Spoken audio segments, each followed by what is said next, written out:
The first presenter is Rina Morisawa, and she will be talking about sequencing ultra-conserved elements in the New Zealand mite harvestman genus Rakaia. Great.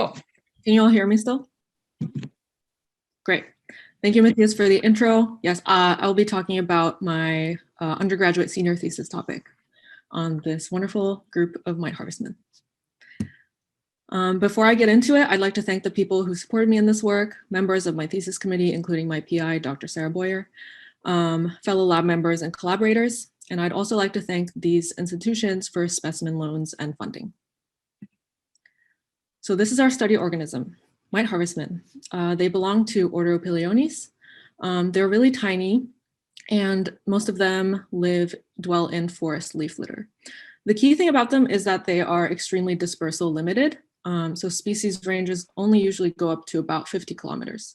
This makes them really ideal for studying historical biogeography because it means that they have stayed in their historical habitats for a really, really long time.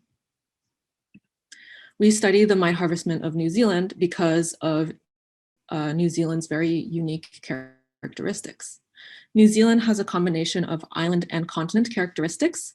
It used to be part of supercontinent Gondwana until it rifted away about 80 million years ago. And since then, it's had a really dynamic geologic history, including the Oligocene drowning, during which only about 15% of New Zealand's landmass was above sea level. There was the Southern Alps uplifting, which was a major mountain building event. It resulted in the Southern Alps, which today lies kind of longitudinally along the South Island.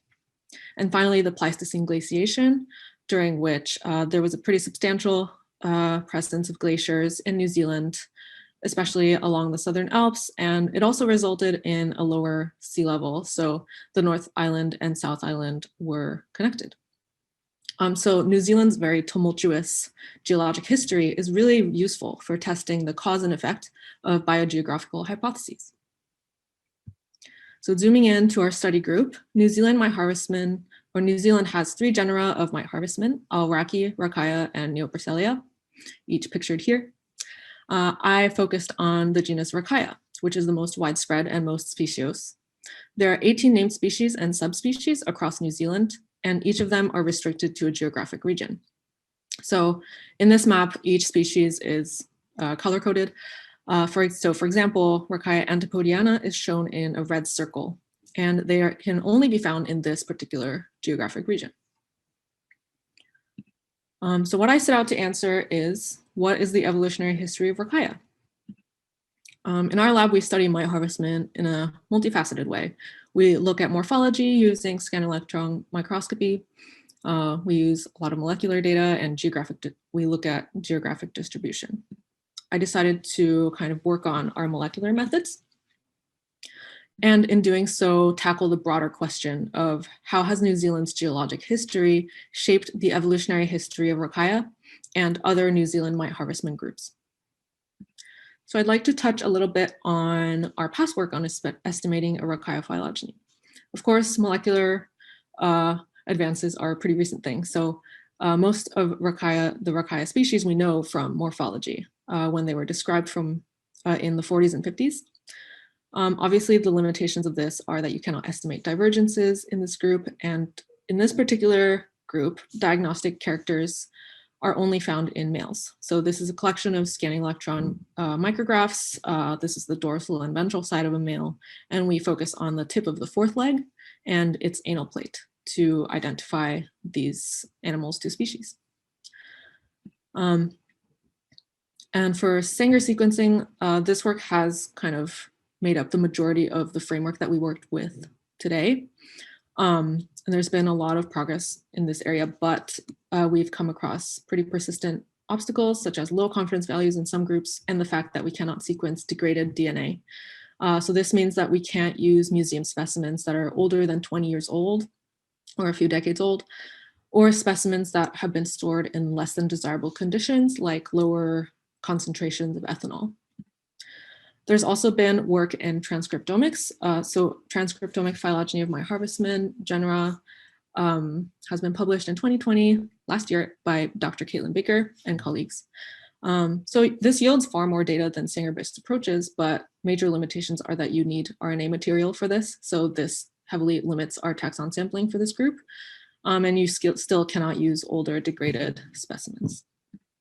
So I turned to the target sequence of ultraconserved elements as a solution. Ultraconserved elements, or UCEs, are highly conserved regions of the organismal genome, and flanking regions, or in arachnids, non-coding regions, provide signatures of evolution at multiple levels.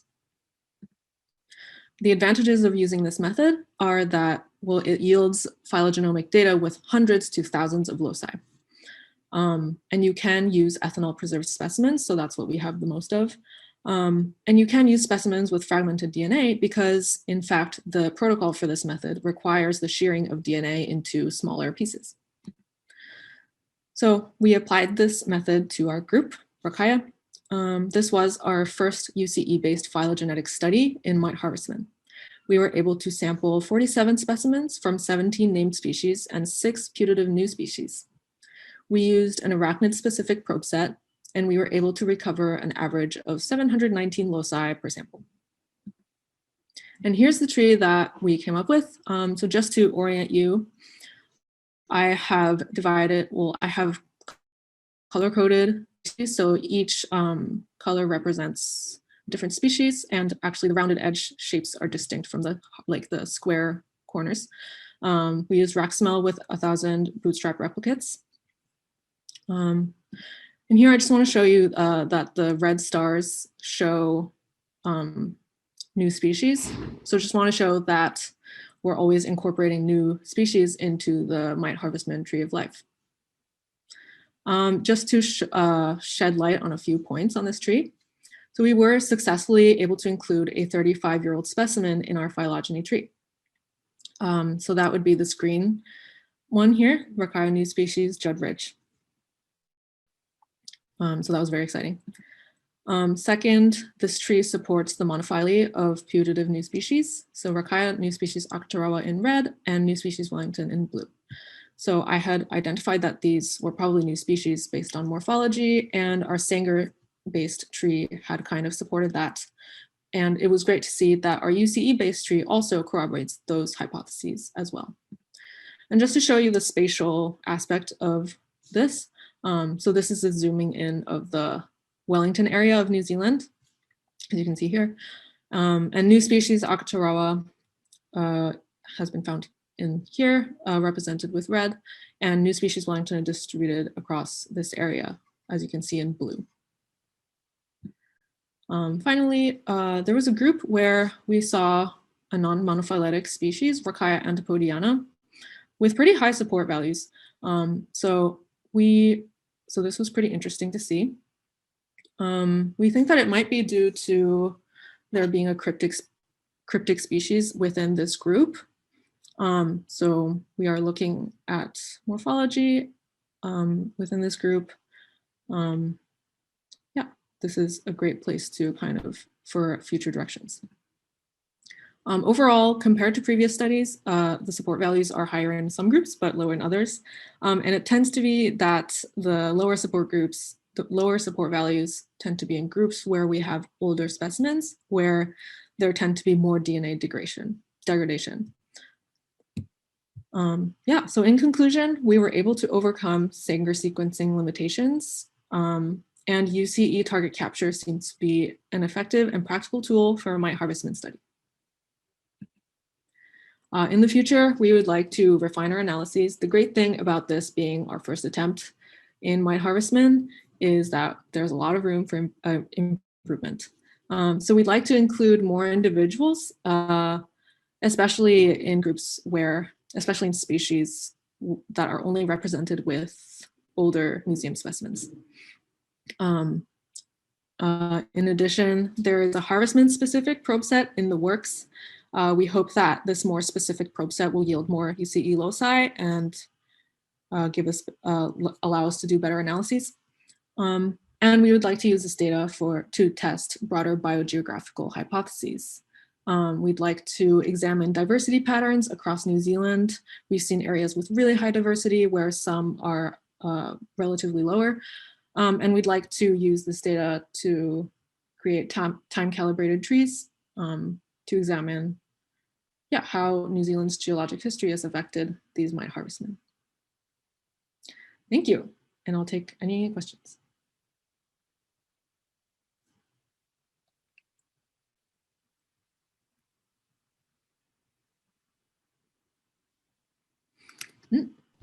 Matthias, you're muted. Thank you. First mishap. Okay, thank you so much. We have enough time for some questions. What happens to support values when you remove data poor terminals? Are low support values conclusively tied to missing data in specific libraries? Yeah, so when we remove the older specimens, where we tend to see more DNA degradation, the support values go pretty high, and it's pretty significant. So we do know that it's due to the older specimens that are kind of bringing the support values down. So that's why we want to work on those. I don't know about the missing data in specific libraries. I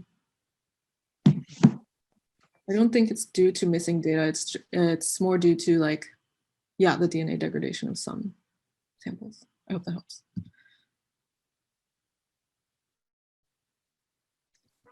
Any more questions? I certainly have one from a slightly harvestman ignorant perspective. So mite harvestmen, they're tiny, right? They're tiny, yeah. And so what is your feeling for our knowledge of the diversity in New Zealand and perhaps elsewhere? Yeah, we certainly have a lot of work left to do. I mean, for New Zealand, there's been a lot of work done by my PI and her colleagues and lots of other paleontologists. But yeah, I don't know, just because they're tiny. Are they commonly recovered in sort of leaf litter samples? They're pretty hard to find. They are not. So I was able to go on a collecting trip with my lab to New Zealand, which was an amazing experience. But it takes a lot of grit to find these animals. So they're certainly not everywhere, but there's been a lot of work done. So we do still have a lot of new things to find, but yeah. Okay, yeah, good. So then we have one more specific question here. What happens when you filter matrices to maximize completeness across all terminals? So fewer genes, but maybe higher completeness? Yeah, for this tree, we used, this tree has, let's see, so each, you see alignment, we only picked ones that have 75% taxon representation. So each locus, 75% of our samples had, I guess.